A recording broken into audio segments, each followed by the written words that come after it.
दोस्तों, अगर कहानी का मजा लेना है तो चैनल को सब्सक्राइब करना मत भूलें।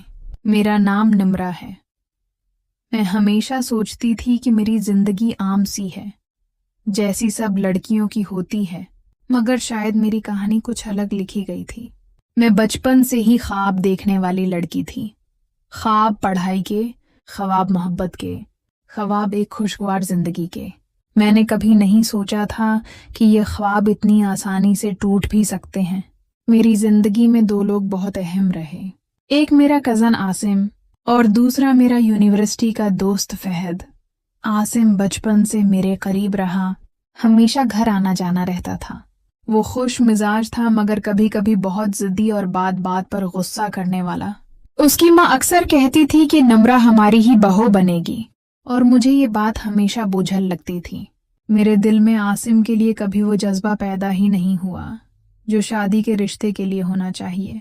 फिर यूनिवर्सिटी की दुनिया शुरू हुई। वो मेरी जिंदगी का सबसे हुसैन बाप था। वहीं मेरी मुलाकात फहद से हुई। वो दूसरों से बिल्कुल मुख्तलिफ था।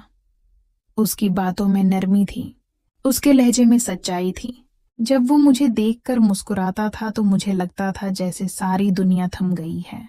लाइब्रेरी की खामोशी में उसके साथ पढ़ना, लान में बैठकर घंटों बातें करना और कैंटीन पर चाय के कप के साथ ख्वाब बुनना, ये सब लम्हे मेरी जिंदगी की सबसे कीमती यादें हैं। मैंने कभी उससे ये नहीं कहा कि मैं उसे चाहती हूँ, मगर मेरे दिल का हाल वो जाने बगैर कैसे रह सकता था। उसकी आंखों की चमक और मेरे लहजे की लर्जिश, दोनों ही ये कहानी कहने के लिए काफी थे। वक्त के साथ हमारी कुर्बत बढ़ती गई और मैंने पहली बार महसूस किया कि मोहब्बत किया होती है। लेकिन घर वाले, वो एक अलग दुनिया में रहते थे। उनके नजदीक मेरी जिंदगी का फैसला पहले से तय था। एक दिन अचानक अम्मी ने कहा कि निम्रा, हमने तुम्हारी शादी आसिम से तय कर दी है। ये सुनकर मेरी सांस जैसे रुक गई।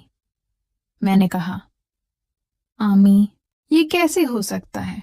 मैं आसिम को भाई समझती हूँ, मगर मेरी आवाज उनके लिए कोई मानी नहीं रखती थी। इनके नजदीक में एक बेटी थी और बेटियां सवाल नहीं करते, बस फैसले कबूल करती हैं। मैंने फहद को सब कुछ बताया। उसकी आंखों में फिक्र भी थी और मोहब्बत भी। उसने मेरा हाथ थाम कर कहा, निम्रा, तुम फिक्र न करो, मैं तुम्हें कभी तन्हा नहीं छोड़ूंगा। हम दोनों साथ रहेंगे, चाहे हालात कैसे भी हों। उसके ये अल्फाज मेरे लिए जिंदगी का सहारा बन गए। शादी के दिन करीब आते जा रहे थे और मेरा दिल घबराहट से कांप रहा था। मैं अपने कमरे में रातों को जागकर रोती रहती, डायरी के सफ़हात पर फहद का नाम लिखकर अपनी बेबसी बयान करती। आखिरकार एक दिन हमने वो फैसला कर लिया जो शायद सबसे बड़ा कदम था। हमने भागने का फैसला किया। वो रात मेरी जिंदगी की सबसे मुश्किल रात थी। मैंने दिल की धड़कनों के साथ घर के दरवाजे को आहिस्ता से खोला और अंधेरे में बाहर निकल गई। मेरा यकीन सिर्फ ये था कि फहद मेरा हाथ थामेगा और हम एक नई जिंदगी शुरू करेंगे। उस लम्हे मुझे सब कुछ पीछे छोड़ने में जरा भी दुख नहीं हुआ, क्योंकि मैं मोहब्बत के सहारे निकल रही थी। कुछ दिन तक सब ठीक लगता रहा। मैं और फहद साथ थे, दुनिया से छिपे हुए, और मुझे लग रहा था जैसे ख्वाब हकीकत बन गए हैं। मगर ख्वाब कब तक कायम रहते हैं? आहिस्ता आहिस्ता फहद का रवैया बदलने लगा। उसकी बातों में वो नरमी नहीं रही। वो छोटी छोटी बातों पर चढ़चढ़ाने लगा। उसके चेहरे पर वो रोशनी नहीं थी जो पहले मुझे सुकून देती थी। एक दिन उसने सीधे लफ्जों में कहा, निम्रा, ये सब मेरी बर्दाश्त से बाहर है। मैंने सोचा था सब आसान होगा, मगर ऐसा नहीं है। मैं मजीद नहीं कर सकता। वो लम्हा मेरी जिंदगी का सबसे बड़ा सदमा था। मैंने अपने माँ बाप छोड़े, अपनी इज्जत दांव पर लगाई, सब ख्वाब उसके नाम कर दिए, और उसने पलक झपकते मुझे तन्हा कर दिया। मैं लाहौर की सड़कों पर तन्हा भटकती रही, आंखों में आंसू, दिल में खालीपन और जहन में ये सवाल कि आखिर मैंने क्या कसूर किया था। न घर रहा, न मोहब्बत, न कोई सहारा।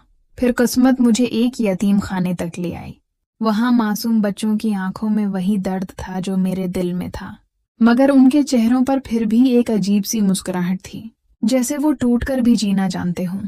मैंने फैसला किया कि अब मैं अपनी बाकी जिंदगी इन बच्चों के लिए वक्फ करूंगी। میں نے پڑھائی میں ہمیشہ محنت کی تھی، اس لیے بچوں کو پڑھانے لگی۔ ان کے ساتھ وقت گزارتے گزارتے میرے دل کے زخم بھرنے لگے۔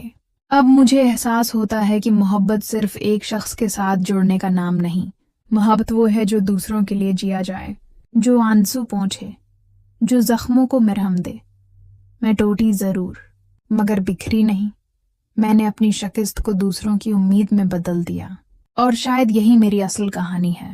دوستو، اگر کہانی پسند آئی ہو تو ویڈیو کو لائک کریں اور چینل کو سبسکرائب کرنا مت بھولیں۔ شکریہ۔